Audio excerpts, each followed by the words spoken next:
And we are live. Hi, Susan Ibitz, right?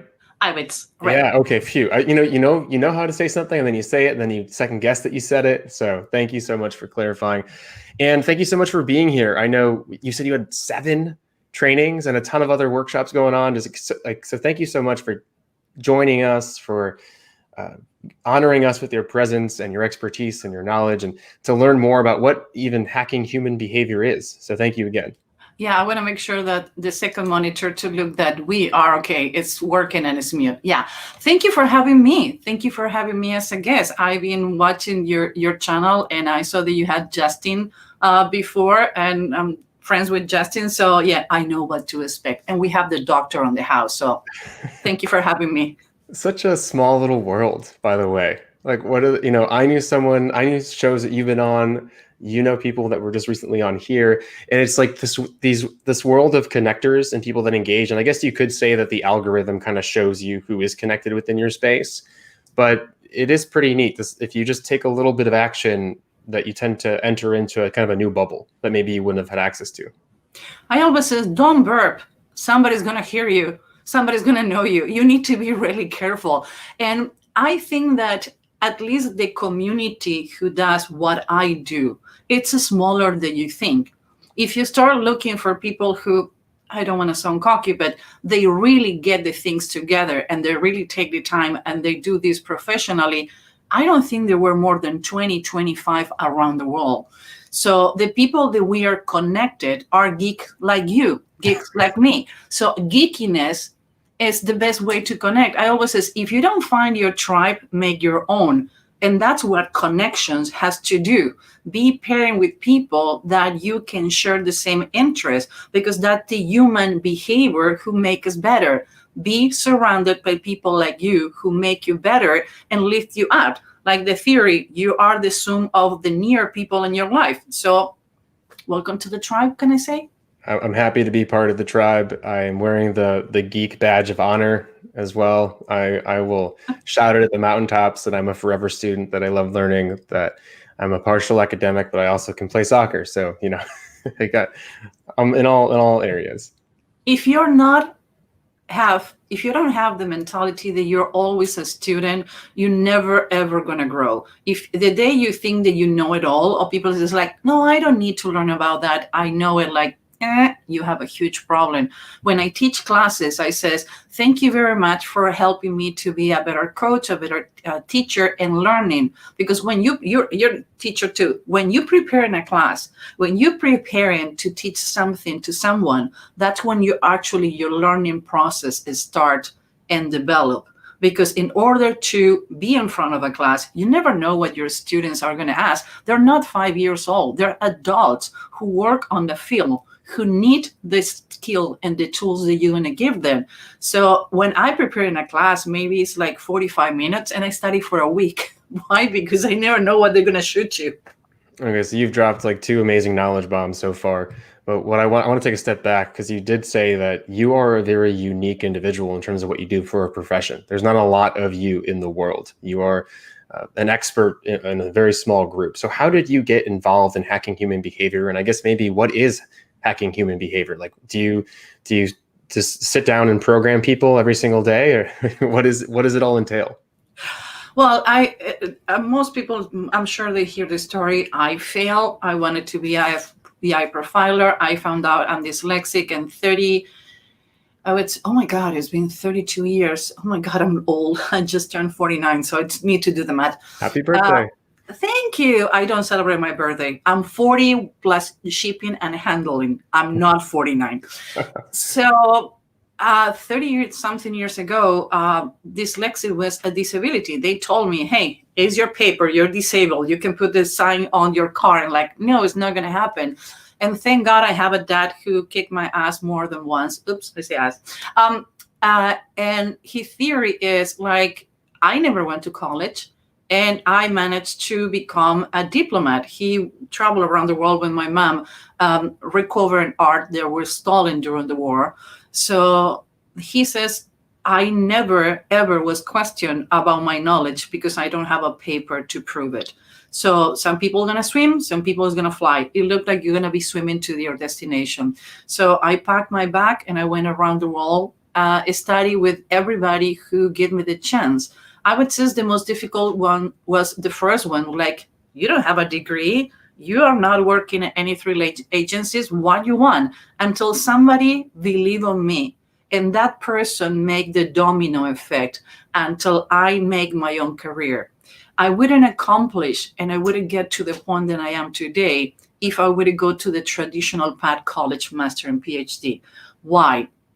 No offense. You have a PhD, you're a doctor, but sometimes when you are neat on academia or neat on the three letters agencies, it's like you need to be in a box and you can modify it. I was accepted to do 5 years ago a master in Manchester, and today I receive in my feed a memory that when I studied with Paul Ekman International in UK and Manchester, that I was accepted to the master, and one of the conflict that I had, and I dropped the master, is because I couldn't use my own voice. I for years and years, I learned and I've been taught the most important voice you have is your own.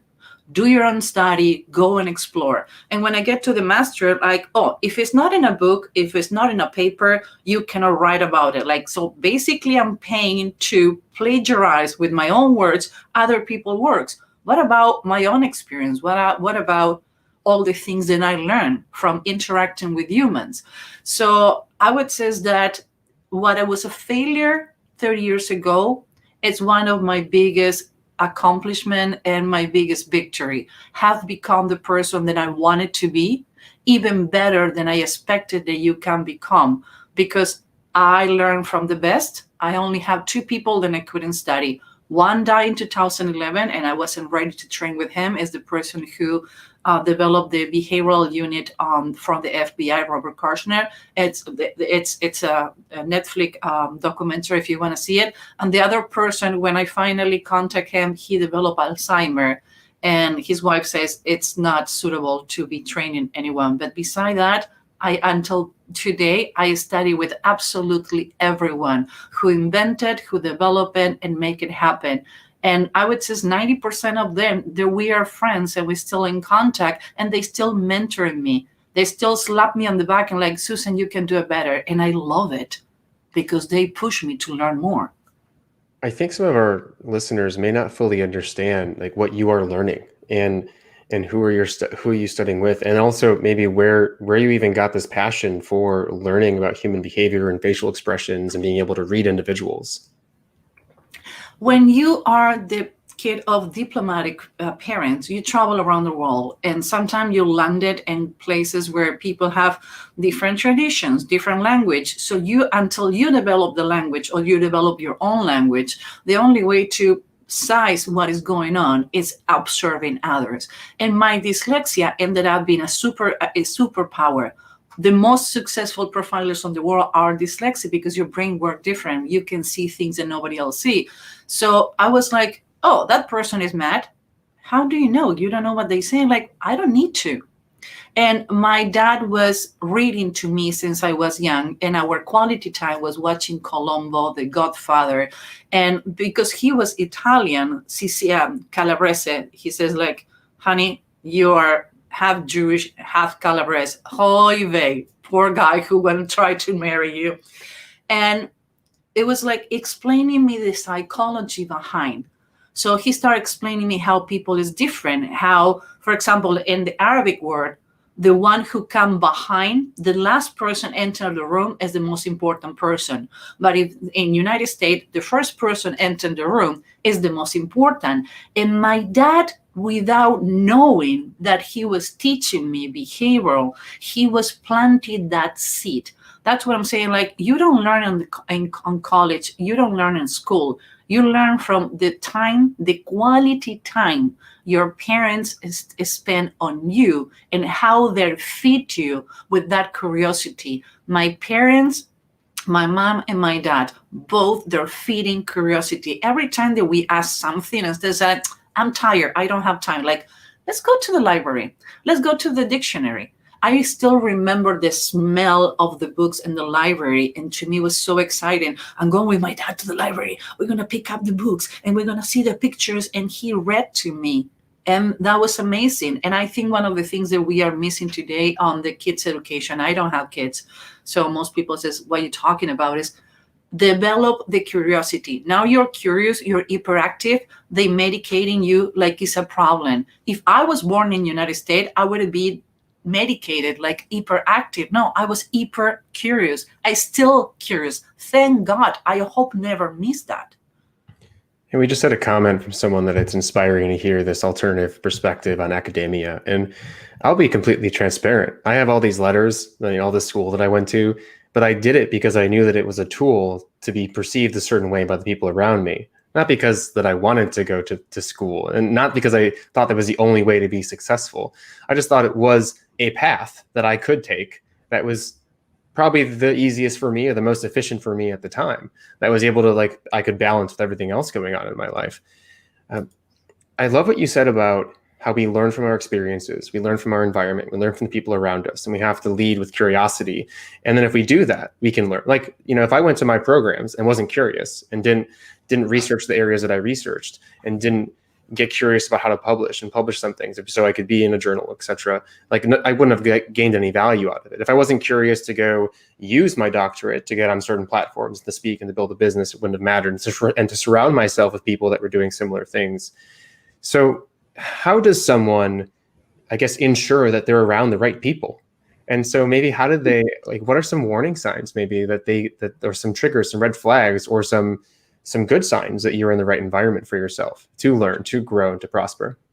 First of all, I don't have anything against academia. It's funny, I'm a guest lecturer in a few criminology departments, and I cannot have my own class because I don't have any of the degrees. And when I do the study, cannot be published because I don't have a degree. Makes no sense, by the way. I have students who have talked to the dean and she knows more than you know. Why she's not teaching the class? Why she's only the guest? So I don't have any against. I wouldn't go to a doctor who doesn't have a diploma. In my case, the world of human behavior doesn't have, until a couple of years ago, the only master on the world is in Manchester. So if somebody's interested, I can put you in contact with the people. We don't have a place to learn. We learn from peers. We learn from being mentoring. We learn when somebody says, I believe in you. I always say the same. I was stalking someone for more than a year on the front of the house with a sign says, I want to study with you. I want to study with you. That's and incredible. One says we have two options. I either call the police or you shut up, talk to my assistant, you're on the next class. Guess what? It happened and is one of my dear friends today. He come to visit with his wife really often to my house. But you need to be careful, Ego is not equal to capability. I know people in this business who they have such an ego. If the ego was equal to the knowledge, they will be the best. But their ego, they think they're too good. I have contact people in this business hey, you know what? This is a small community. How you doing? They never reply. It says, why I want to be in contact with you? I don't want to be in contact with you now. Well, who are you? You never work in any 3 letters agency. So when somebody have ego in order to justify their knowledge, I would say move on. Why? Because they're only going to use you to make feel better themselves. Research, learn, check who have the right certification. Do you know how many people I hear oh, I study with X and Y? Dude, you take the online class. I have pictures with them. I sit with them. I was there. I paid a ticket to go to Manchester to study with Paul Ekman International. I have pictures with Cialdini to learn influence. I study hostel negotiation to international level with the best 2 trainers on the world, Jack Cambry and Mark Lofer. Do you have the pictures giving you the diploma? No. So be aware. People sell themselves, and some people in this business have better marketing than knowledge. So be aware. If somebody get offended when you ask for the qualifications, when you ask for the training and to ask who they are and ask questions, that is the first warning sign that is not the right person for you. Now, if you're going for the name only, Be my guest. Mm-hmm. How did you end up learning from those individuals? Was it a lot of just billboards and signs outside of houses? Because there's probably a lot of people out there that are saying, maybe I don't have the funding to go to this school, or maybe I don't have the background or like you said, previous credentials. How do I ensure that I actually get in front of the right people? And I agree with you. I think dropping that ego is huge. I'll send 30 messages to someone and not care about, I'm not gonna impose on them or be negative or be critical or be obsessive in a way, but I will just keep going and keep asking and keep trying to give value to them. So I know that is one big area, but what else would you suggest? Well, when I was in my 20s, I was serving tables at night and studying during the day. And I was using what I was learning on behavior to get better tips. And I remember be living on a hostel with other people in the same room. And when I tell people like, you was doing what? Yeah. And I was taking my computer everywhere so it doesn't get stolen. But I was traveling around the world and serving on bars at night. And I'm proud of that, because I pay for my studies. So when I finally landed my first job as a political consultant, that's what I did for 18 years by mistake. I was taking one of the classes, somebody was a political consultant, says, you're pretty good in this. And being a female, men are going to have a better vibe with you. You know what? I would be going to work in a political campaign in Europe.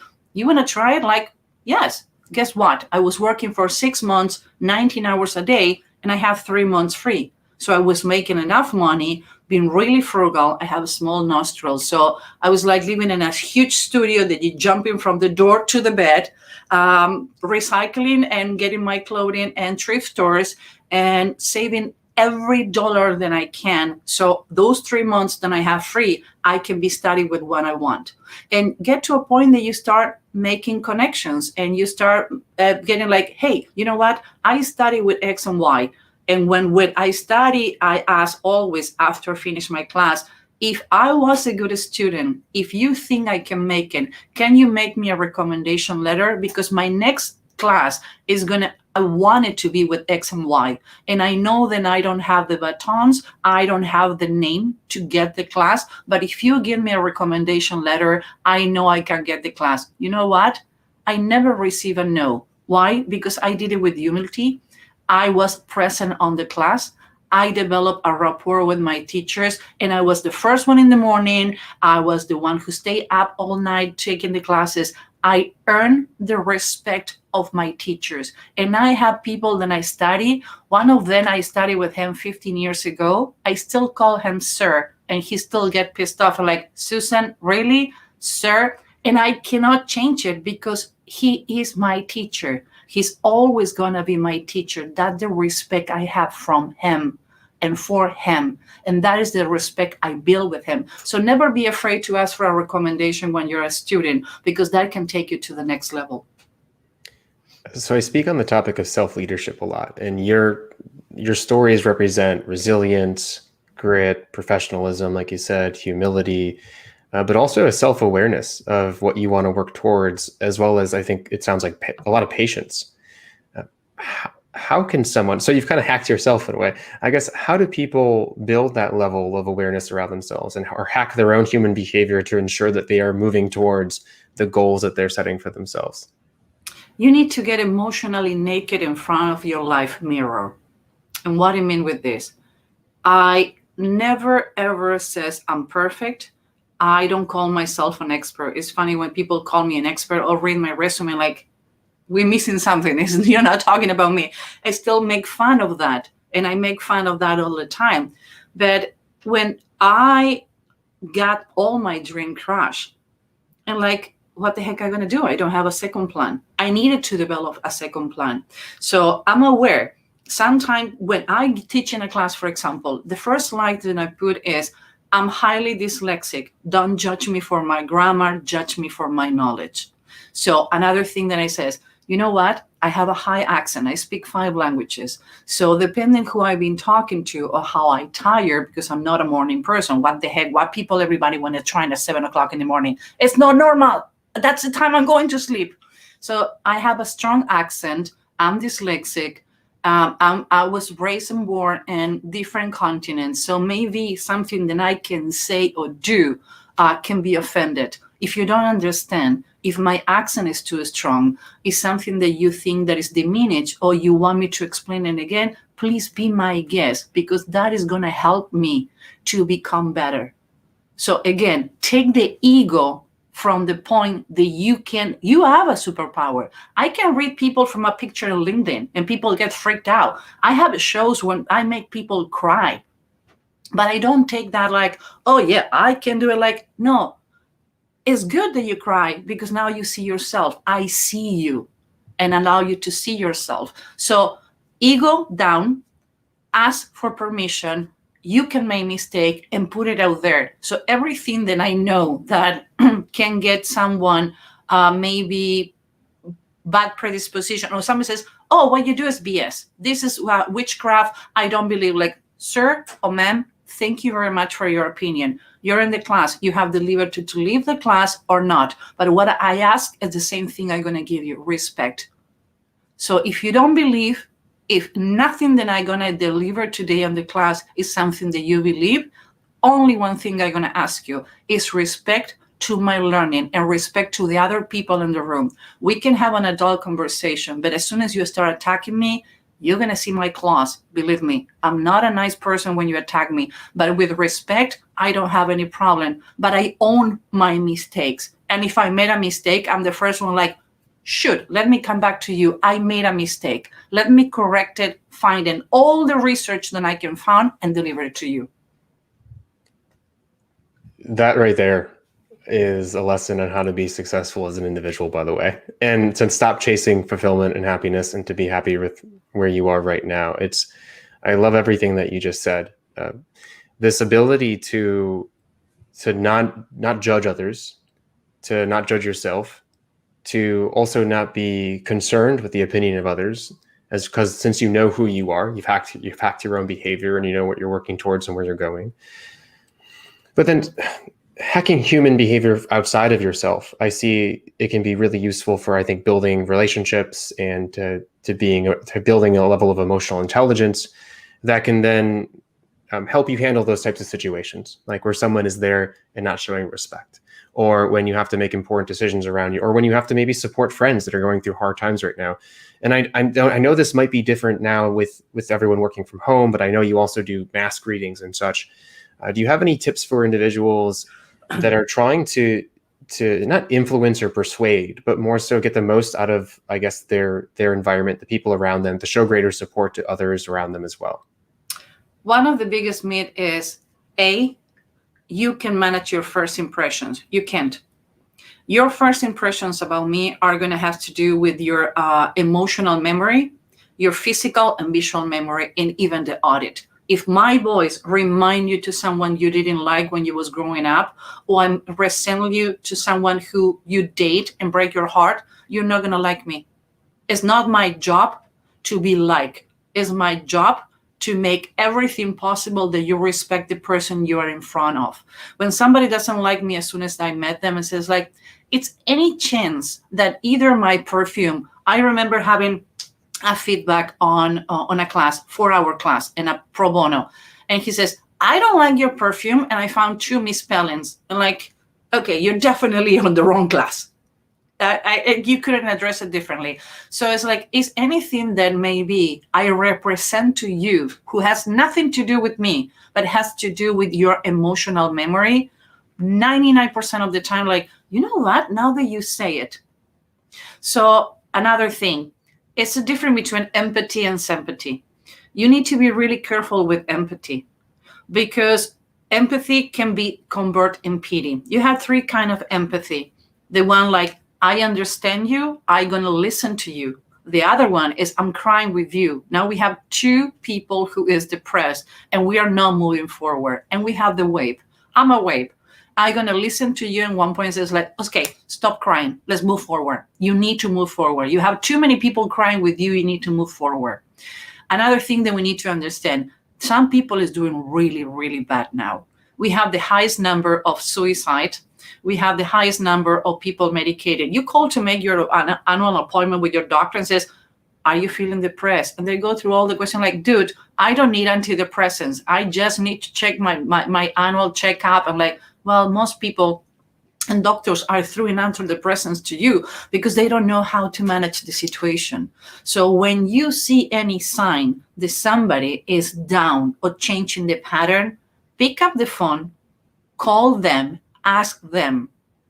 It's nothing wrong and nothing invasive to like, hey, you know what, Ben? I noticed that in the last couple of meetings, you are kind of down or not present.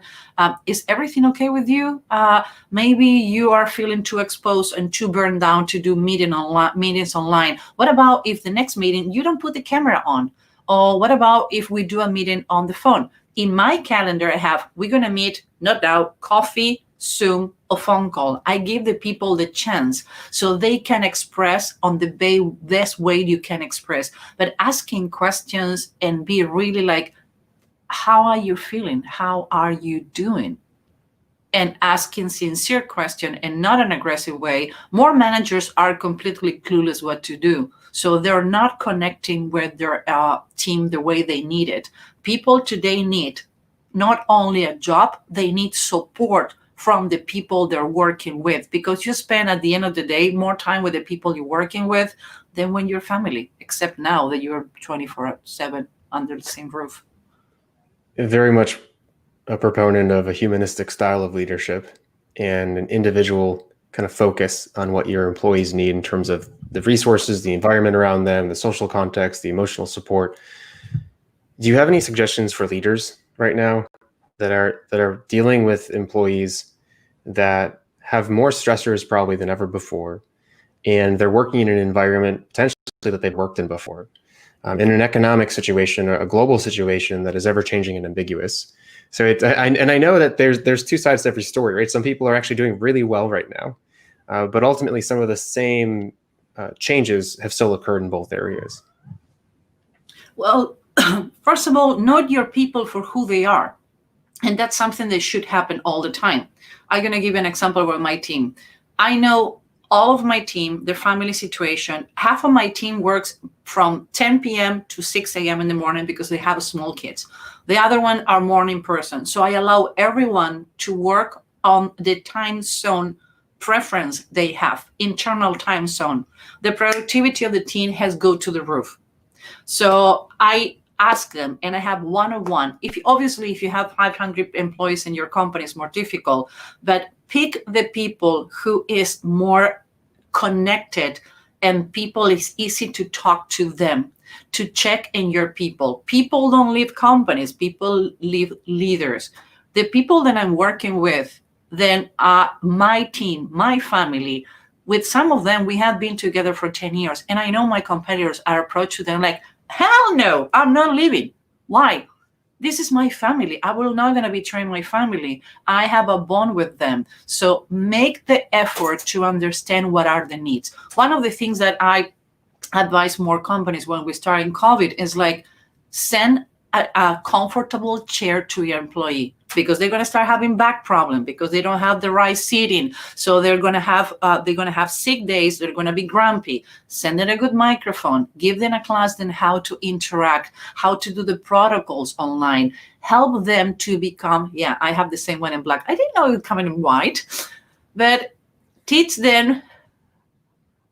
Yeah, that's what I'm saying.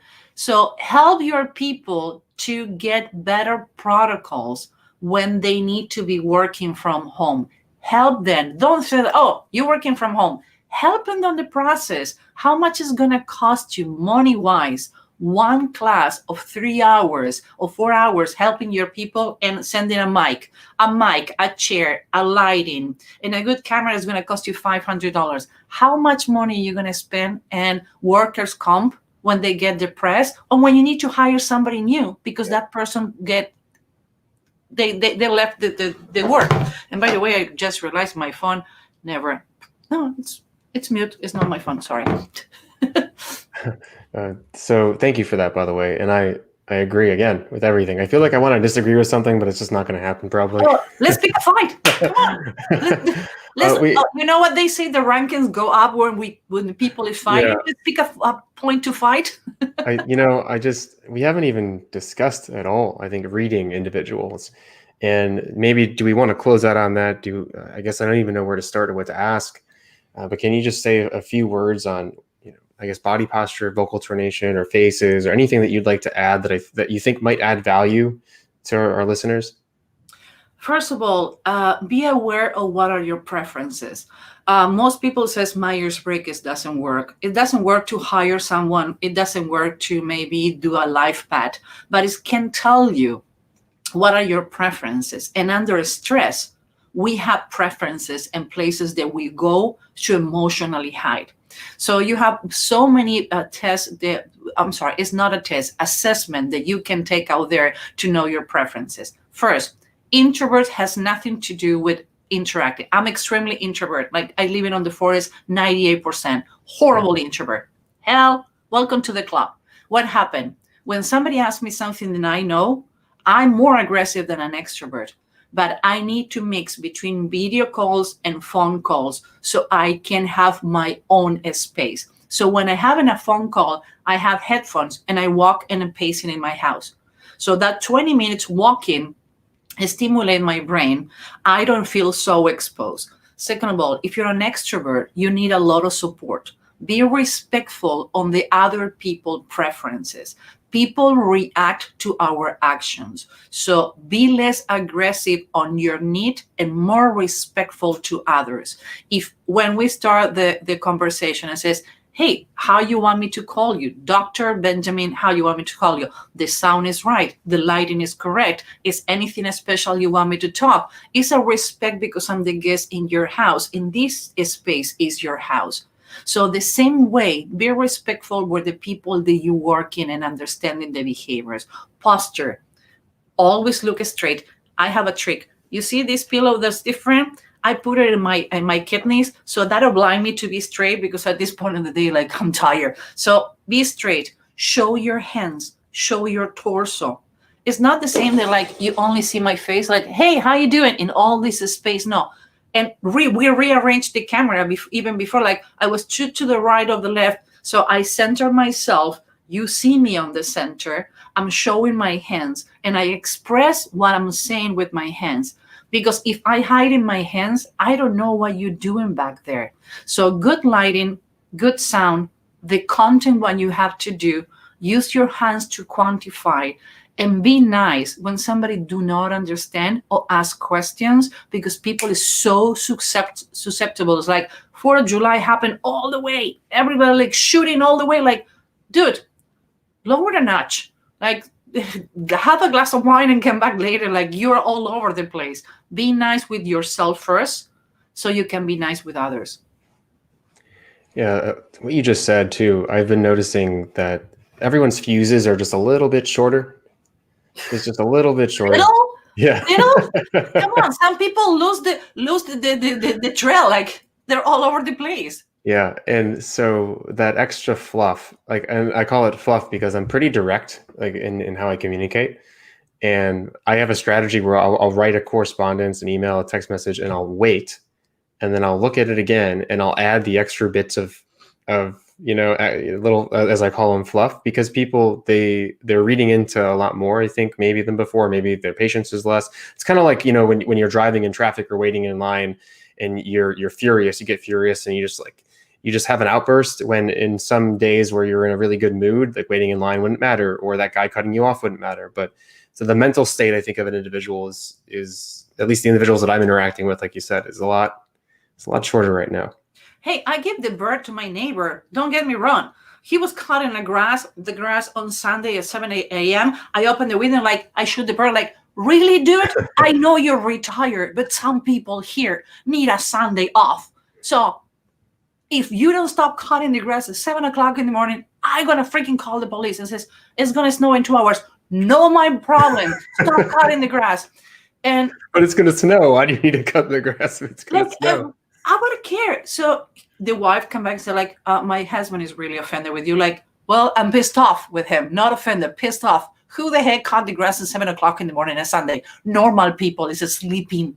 So yeah, everybody have the switch, and you need to know your limits.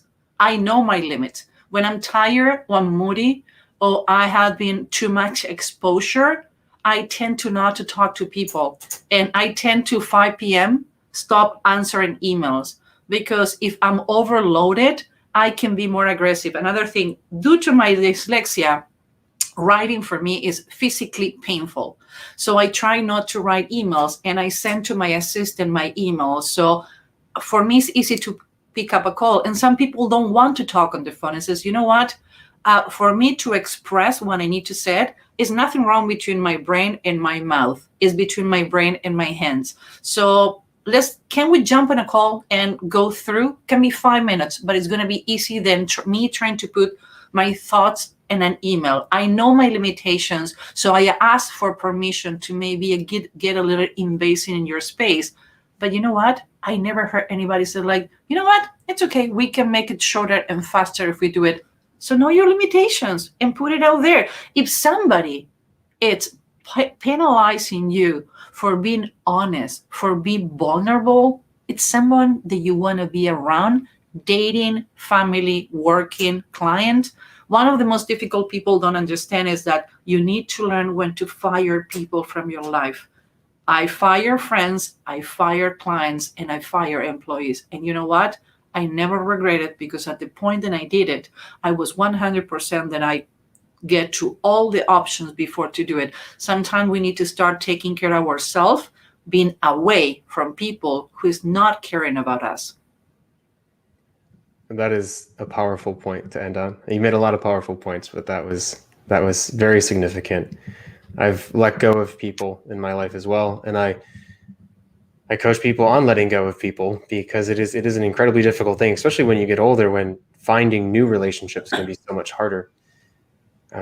Do you have any final words of advice to our audience? And I know you also have a giveaway for everyone too, that I'll put in the comments. Yeah, I'm going to send you the link. So everybody who can go to the link, they can have either how to do your own background for free, how to make it professional, put the logo of the person, or you can have a mini class on body language. But I want to say, I'm not an expert in anything. I'm learning every day. The only thing I can say is be nice to yourself. No, never on the precedent of the history, we have the situation that we're living today. So we don't know how other people is going through. And we are really good hiding how bad we are doing too. So start being nice to yourself.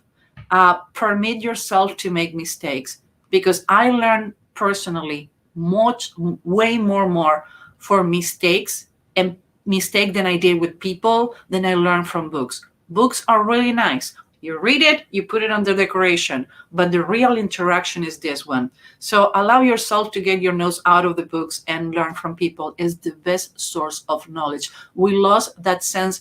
I don't know how old are you, but I remember sitting next to my grandmother, listen stories when she left Auschwitz, or my mother when she was my other grandmother, or my dad adventures. And I still remember the storytelling. So take that time to talk to people and the storytelling, because everybody's an expert in something that you are not. Even though how to paint walls, you never know. Be open to learn. Nothing creates, I think, a new habit or programming faster than stories and experiential learning. And so, yeah, please get out of your bubble. Meet someone new that knows something that you want to know. Approach them with humility and curiosity, and have fun in the process. Oh, it's nothing more fun to learning something new.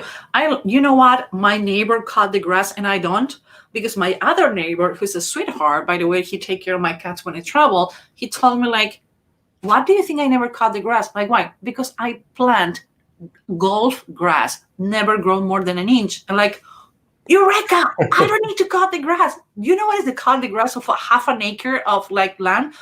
I haven't cut my grass in a year and a half. Why? Because I kill all the grass that I have and I put the new ones, only grow an inch. So always pay attention to everyone around you. Well, that is really smart. That's an innovation. Thank you, Susan. Thank you for everything. This has been a pleasure. Really enjoyed our time. Me too. Thank you very much.